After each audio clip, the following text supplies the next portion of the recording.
अस्सलाम वालेकुम dear students. आज का जो हमारा टॉपिक है ना फिज़िक्स का, वो है स्केलर्स एंड वेक्टर्स, जिन्हें हम डिस्कस करेंगे। स्केलर्स और वेक्टर्स क्या होते हैं। सबसे पहले हम इसकी डेफिनेशन करेंगे। A scalar quantity is described completely bye its magnitude. यानी ऐसी तबई मकदारें बयान कर सकते हैं जो सिर्फ उसकी मकदार के लिहाज से उसको बयान किया जाए, हम उसको स्केलर कहते हैं। सिर्फ मकदार, फ़र्ज़ कहते हैं कि मास, उसका हम केजी, लेंथ, लंबाई, टाइम कह सकते हैं उसको। अब ये सेकंड की स्पीड आपको मीटर पर सेकंड वाली, ये सिर्फ उसकी तबी मकदार, उसका सिर्फ हम क्वांटिटी होती है ना, उसको मैग्नीट्यूड के लिहाज से, अपने मकदार के लिहाज से उसका बयान करना है। इस लिहाज से मैं वेक्टर बताऊंगा तो आपको स्केलर की डेफिनेशन आ जाएगी। वेक्टर्स क्या होते हैं? A vector quantity is described completely by magnitude and direction.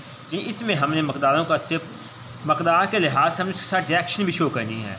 Vector यानी उसकी मकदार भी और डायरेक्शन भी। फ़र्ज़ करते हैं वेलोसिटी है, वो तो हम कह रहे हैं कि कोई कार जा रही है कोई मीटर पर सेकंड, यानी वेलोसिटी में आपको डायरेक्शन शो होती है, यानी वो शुमाल मशरक़ की तरफ या शुमाल जनूब की तरफ जो होगी, उसके लिहाज से हम कह सकते हैं कि वो एक वेक्टर है। डिस्प्लेसमेंट, इसमें भी डायरेक्शन शो होती है। एक्सेलरेशन, इसमें भी डायरेक्शन शो होती है। इस लिहाज से जो स्केलर है उसमें डायरेक्शन ही सिर्फ क्वान्टिटी मैग्नीट्यूड होती है ना, उसमें मैग्नीट्यूड मकदार, और इसमें सिर्फ और सिर्फ डायरेक्शन शो होती है, डायरेक्शन भी और मैग्नीट्यूड भी, उसको हम कहते हैं वेक्टर।